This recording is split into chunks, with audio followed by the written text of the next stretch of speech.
السلام علیکم ورحمۃ اللہ وبرکاتہ۔ میں آپ کا خیر خواہ محب عبدالوہاب اسماعیل گوری، آپ دیکھ رہے ہیں التکبیر یوٹیوب چینل۔ کل کی جو ہماری ویڈیو تھی جس کے اندر ہم نے یہ بتایا کہ والدین کو کریڈٹ دیں، ان کا احترام کریں، اپنی سکسس کا، اپنی کامیابی کا تاج اپنے والدین کے سروں پر رکھیں۔ بہت سے لوگ ایسے دیکھتے ہیں کہ جب شادی ہو گئی، بچے ہو گئے تو اپنے والدین کو ٹھکرا دیتے ہیں، اپنے والدین کو، والدہ ہو یا والد ہو، برطرف کر دیتے ہیں، گھروں سے نکال دیتے ہیں۔ اپنی بیوی کی باتوں میں آ کر، جو کل آئی ہے اس کی باتوں میں آ کر، جس نے جنم دیا ہے، جس نے پوری زندگی پالا پوسا ہے، ان کو برطرف کر دیتے ہیں۔ یہ بہت بڑی عیب کی بات ہے کہ میرے بھائیوں، وہ شخص جس نے اپنے والدین کو، والد ہو یا والدہ ہو، اس کو برطرف کیا ہوا ہے، اس سے بات نہیں کر رہا، اس کے ساتھ احترام نہیں کر رہا، اس کا وَبِالْوَالِدَيْنِ احسانہ جو آیت ہے اس کے ساتھ احترام اور حسن سلوک سے برتاؤ نہیں کر رہا ہے، تو وہ شخص چاہے حج کرے، صدقہ کرے، نماز پڑھے، نفل نماز ہو یا فرض نماز ہو، کچھ بھی اس کا قبول نہیں ہو سکتا جب تک اس کے والدین اس سے ناراض ہیں۔ ناراض نہیں، اس کے والدین کا دل اس سے اگر خوش نہیں ہے تو نمازیں، عبادت، فرض ہو، نفل ہو، کچھ بھی ہمارا قبول نہیں ہو سکتا۔ حضرت ابو بکر رضی اللہ تعالیٰ عنہ کی حدیث ہے، فرماتے ہیں کہ نبی کریم صلی اللہ علیہ وسلم نے ارشاد فرمایا، کیا میں تمہیں 3 بڑے گناہوں کی خبر نہ دوں؟ صحابہ اکرام نے کہا، یا رسول اللہ کیوں نہیں، بتائیے، ضرور بتائیے۔ آپ علیہ السلام نے فرمایا کہ اللہ کے ساتھ شریک ٹھہرانا اور اپنے والدین کی نافرمانی کرنا، ان کو برطرف کرنا، ان کے ساتھ احسان کا معاملہ نہ کرنا، اور جھوٹ بولنا اور جھوٹی گواہی دینا۔ نبی پاک صلی اللہ علیہ وسلم کا ایک انداز ہے، جب بہت زیادہ اہم بات ہوتی تھی تو صحابہ کو متوجہ کرتے تھے اور ان سے یہ بلواتے تھے کہ میں کچھ آپ کو نہ بتا دوں؟ صحابہ کہتے تھے بالکل بتائیے۔ جب کوئی امپورٹنٹ اور بڑی اہم بات ہوتی تھی، سر پر اور دل پر ایک بوجھ سوار ہوتا تھا، تو اس وقت نبی پاک صلی اللہ علیہ وسلم کا یہ انداز ہوتا تھا کہ صحابہ سے پوچھتے تھے کہ میں آپ کو نہ بتاؤں؟ اس سے مطلوب یہ ہے کہ پوری توجہ حاصل کرنا، صحابہ کا دل و دماغ پورا نبی پاک صلی اللہ علیہ وسلم کی بات کی طرف متوجہ ہو جائے، کیونکہ بہت اہم بات ہے۔ 3 بڑے گناہ بتائے، 3 بڑے گناہ، اس میں ایک یہ بھی ہے کہ اپنے والدین کی نافرمانی 3 بڑے گناہوں میں شمار ہے۔ ایک شخص نے نبی پاک صلی اللہ علیہ وسلم سے سوال کیا کہ حضور، بیٹے پر والدین کے حقوق کیا ہیں؟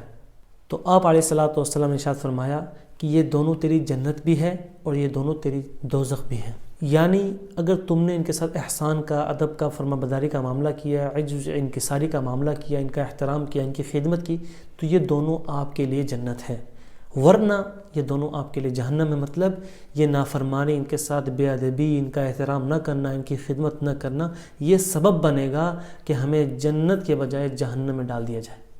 حضرت عبداللہ بن مسعود رضی اللہ تعالیٰ عنہ ارشاد فرماتے ہیں کہ نبی پاک صلی اللہ علیہ وسلم نے ارشاد فرمایا کہ جب ایک شخص جو اپنے ماں باپ کا، اپنے والدین کا فرما بردار ہے، اطاعت گزار ہے، ان کو خوش رکھنے والا شخص ہے، جب وہ اپنے والدین کی طرف ایک نگاہ ڈالتا ہے تو اللہ عز و جل اس کو ایک نگاہ کے بدلے ایک حج مبرور کا ثواب عطا فرماتے ہیں۔ صحابہ نے سوال کیا کہ یا رسول اللہ، وہ بیٹا دن میں یعنی روز 100 مرتبہ اپنے والدین کو دیکھے تو کیا حکم ہے؟ آپ علیہ السلام نے فرمایا، اگرچہ وہ دن میں 100 بار دیکھے، اللہ بڑا پاک اور بڑا رحیم اور بڑا بزرگی والا ہے، اس کو 100 مرتبہ دیکھے گا تو 100 مرتبہ اس کو حج مبرور کا ثواب ملتا رہے گا۔ حج مبرور مطلب ایسا حج جو حج قبول کر لیا گیا ہماری طرف سے۔ ہم حج کر کے آتے ہیں، بہت سی خطائیں، بہت سی غلطیاں ہوتی ہیں ہمارے اوپر، ہمیں بہت سی چیزیں پتہ نہیں ہوتی ہے، تو اس سے یہ بھی ہو سکتا ہے کہ ہمارا حج ہوا نہیں ہے، حج فاسد ہو جاتا ہے۔ لیکن جو ایک نگاہ ڈالنے سے اپنے والدین کے اوپر جو ثواب مل رہا ہے، وہ حج مبرور، جو ہمارا حج قبول کر لیا گیا ہو۔